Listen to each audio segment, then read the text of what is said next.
A long time ago, I was working the graveyard shift at a photography plant in downtown Oakland, which, needless to say, would not be the most pleasant environment.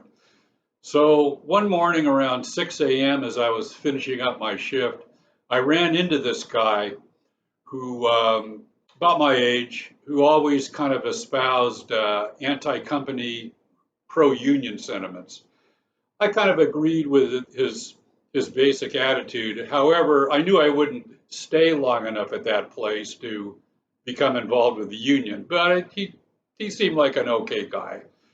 So one day I saw him near the end of my shift, and this was in the basement room where they had three big tanks, each having these various chemicals, which obviously were meant to process the photographs. He was standing there leaning on one of the tanks, and he had an open can of beer just resting on the lip of the tank. And he was still kind of talking his union stuff. So I listened for a little bit. I couldn't help but take a mental note of this and walked out.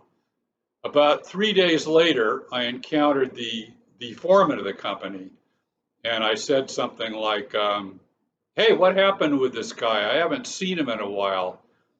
And the foreman replied, "This guy had the nerve to balance an open can of beer on the tank downstairs, and I had to let him go." Then I played dumb and pretended like it was the first time I'd heard about it. Uh, in theory, I shouldn't find something like this funny, but looking back over the decades, I have to admit I take a perverse pleasure in the humor of it. Have to be honest.